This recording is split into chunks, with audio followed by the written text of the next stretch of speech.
به نام خدا. به سری آموزشی مجموعه برنامه‌نویسی اندروید خوش اومدید. اسم من بهمن شادمهر از سایت aerobia.ir. امیدوارم که تا آخر این مجموعه آموزشی با ما همراه باشید. یادتون نره از سایت ما دیدن کنید، نظر بدید و خب همین چیز دیگه. توی این مجموعه آموزشی من قراره به شما یاد بدم که چطور یک برنامه اندروید رو از صفر تا اونجایی که دلتون میخواد بسازید. این مجموعه آموزشی رو خود من تألیف نکردم، بلکه من این مجموعه رو بر طبق یه مجموعه آموزشی از سایت یودمی، اگه درست گفته باشم، دارم پیش میبرم. خب دیگه هم که پیش نیازهای این سری آموزشی صفر، یعنی کسی که حتی هیچ، به معنای واقعی کلمه، هیچ مقداری برنامه نویسی کار نکرده باشه میتونه با دیدن این مجموعه در نهایت یک برنامه اندروید بسازه. نرم افزاری که برای ساخت برنامه اندروید استفاده میکنیم اندروید استودیو هستش و خب البته برای چند فصل اول که قراره به شما برنامه نویسی جاوا رو یاد بدم ما از نرم افزار اکلیپس استفاده میکنیم. حالا چرا جاوا؟ ببینید سیستم عامل اندروید بر پایه جاوا نوشته شده. حالا نمیدونم چجوری گفتم، نمیدونم متوجه منظورم شدید یا نه، ولی خب بذارید اینجوری بگم که اگه کسی قراره برای اندروید یه برنامه بنویسه لازمه که جاوا رو بلد باشه. البته راههای دیگه‌ای هم وجود داره، مثل برنامه نویسی چند سکویی موبایل، مثل نوشتن برنامه برای اندروید به وسیله ویژوال بیسیک و خب این راهها. توی این قسمت من قراره به شما یاد بدم که چجوری جاوا رو روی سیستمتون نصب کنید. خب اول بذارید اصلا چک کنیم ببینیم جاوا روی سیستمتون نصب هست یا نه. CMD رو باز کنید، کافیه توی قسمت سرچ ویندوزتون CMD رو تایپ کنید. خب اینم محیط CMD.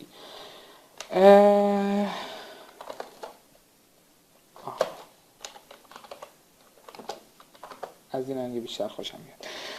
برای اینکه چک کنیم ببینیم جاوا نصب شده یا نه کافیه که بزنیم جاوا خط فاصله ورژن. خب میبینید که میگه که جاوا شناسایی نشد به عنوان یک دستور داخلی یا خارجی. پس این به این معنیه که جاوا روی سیستم شما نصب نشده. خب البته یک کد دیگه هم میتونید بزنید که چک کنید جاوا سی، که بازم میبینید همین جمله بالا رو نوشت. و خب اگه جمله دیگه ای نوشت و یه ورژن از جاوا بهتون نشون داد یا وقتی جاوا سی رو تایپ کردید یه مقدار خیلی زیادی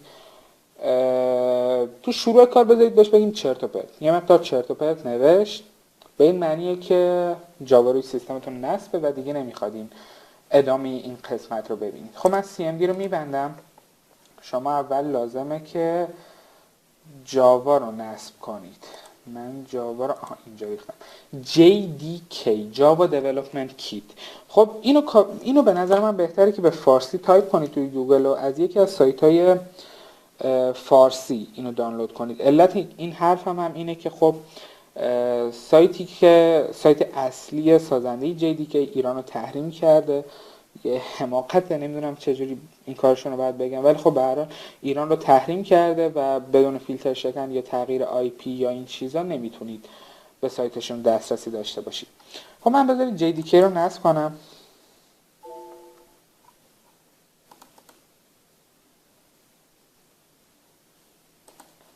خب اینجا شما این آدرس رو کپی کنید.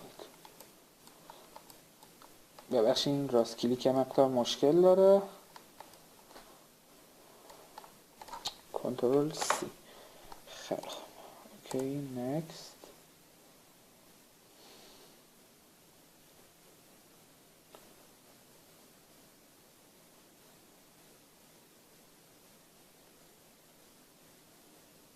خیلی خوب.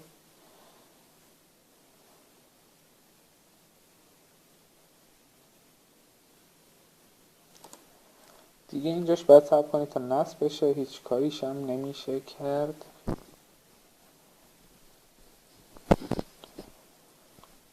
بله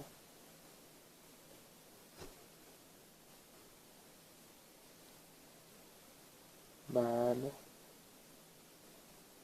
خیلی خوب. درسته همین نیست. این هم که خب اگه بیکار بود اینا رو بخونید، به هیچ دردی نمیخوره برای اینکه حوصلتون سر نره. خوبه.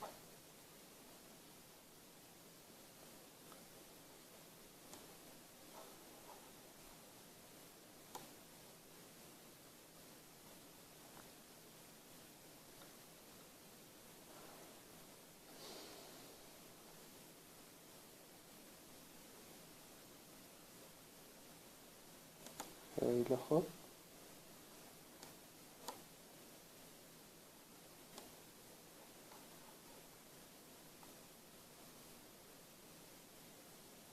در این مدت میتونید یک فنجون قهوه بخورید. قهوه یه جورایی به جای خون تو بدن برنامه‌نویسا بیشتر قهوه جریان داره. براتون مفیده، واقعا مفیده. خیلی خوب، خدا رو شکر. اینو میبندیم. حالا دوباره CMD رو باز میکنیم.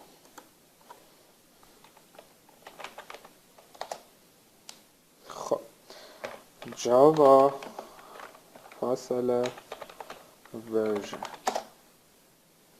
میبینید که اینجا یه ورژن از جاوا رو برام نوشت و گفتش که ورژن جاوای تو اینه. خب خیلی ممنون. حالا میزنیم اون کد دومی رو، جاوا سی.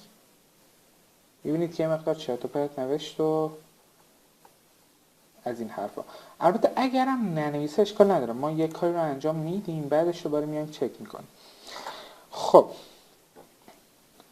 حالا میریم داخل درایو سی، کنترل پنل، ببخشید پروگرام فایل، جاوا JDK، تو JRE نرید، JDK بین و این آدرس رو کپی کنید. خیلی خوب. این کار فقط انجام بدید، نیاز نیست بدونید برای چیه. بعد برید توی کنترل پنل، توی سیستم Advanced System Setting، Advanced Environment. خب اینجا پث رو پیدا کنید. پث اینجاست. ادیت رو بزنید، برید آخر کار. خب حالا من اینو اینجا از قبل کپی کردم، اینو پاک میکنم. دقت کنید آخر کار حتما یه بک اسلش باشه، بعدش یه سیمیکالن بذارید و آدرسی که کپی کرده بودید رو اینجا پیست کنید. اوکی. من حالا اوکی رو میزنم، اوکی رو میزنم، اوکی رو میزنم. حالا اگه برید توی کنترل پنل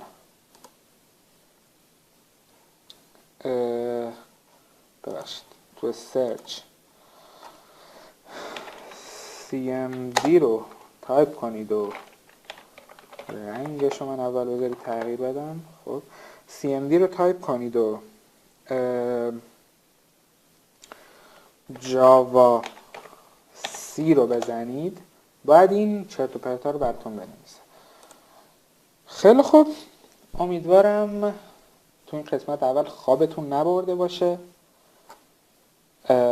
من سعی خودم رو میکنم که توی تمام قسمت ها یه مقدار شوخ باشم تا خب این آموزش های خود جنبه خواب‌آلودگی نداشته باشه براتون.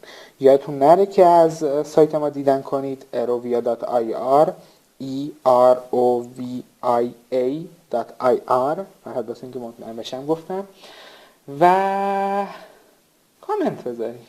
ممنون تا جلسه بعد.